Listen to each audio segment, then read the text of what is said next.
दोस्तों, ब्लडी मेरी इस नाम को आपने पहले भी सुना होगा, लेकिन क्या आपको पता है कि ब्लडी मेरी की कहानी सच्ची है या फिर एक अफवाह है?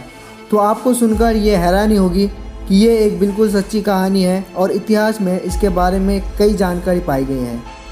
दोस्तों, ब्लडी मेरी कोई और नहीं बल्कि इंग्लैंड की रानी मैरी टूडर थी। एक समय पहले मैरी नाम की एक लड़की हुआ करती थी और उसके मौत के बाद उसका नाम ब्लडी मेरी रख दिया गया। ब्लडी मेरी एक आत्मा है जिसे आप सुबह के 2:33 से लेकर 3:33 के समय के बीच में अनुभव कर सकते हैं।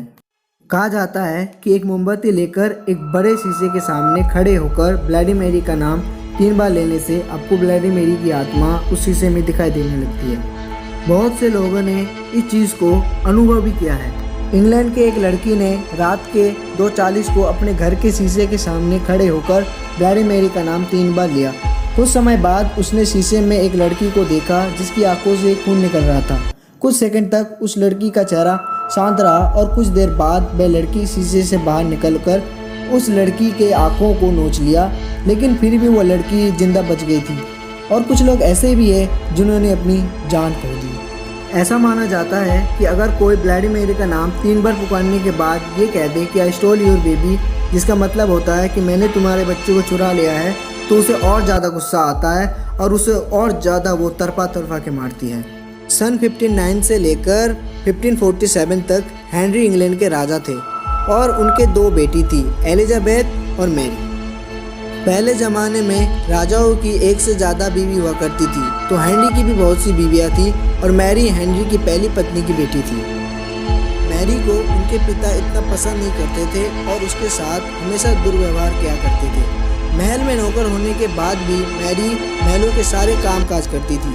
मैरी के पिता उसे जो कुछ भी करने को कहते थे मैरी वो सारा काम करती थी।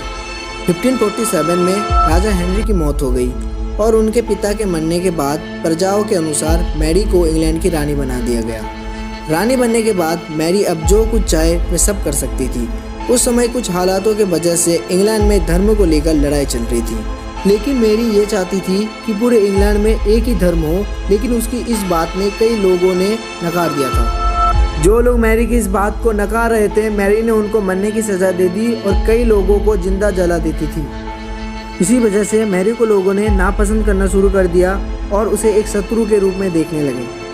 कहा जाता है कि मैरी जब नहाती थी तो पानी की जगह खून में नहाती थी, क्योंकि मैरी का ये मानना था कि खून से नहाने से ज़्यादा दिन तक जमा रहा जा सकता है। कुछ साल बाद मैरी ने शादी कर ली और वह एक साधारण सा जीवन बिताने लगी। मैरी को एक बच्चे की ज़रूरत थी क्योंकि उसके मरने के बाद उसके बच्चे को ही राजा या रानी बनना था। कुछ महीने बाद मैरी गर्भवती हुई और इससे पूरे इंग्लैंड के लोग भी बहुत खुश थे। मैरी का बच्चा जन्म लेने वाला है, लेकिन उस समय एक बहुत ही अजीब चीज़ हुई।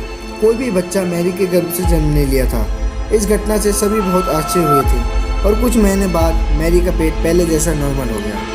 उस टाइम के ओझा ने उन्हें बताया कि इतने दिन से कोई बच्चा नहीं बल्कि एक भूत निवास कर रहा था। कुछ दिनों बाद उस भूत ने फिर से मैरी के पेट में निवास करना शुरू कर दिया।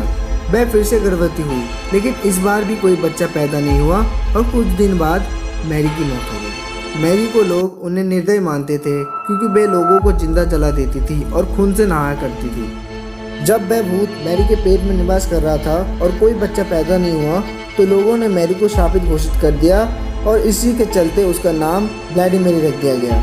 मैरी के मरने के बाद उसकी बहन एलिजाबेथ को इंग्लैंड की रानी बना दिया गया।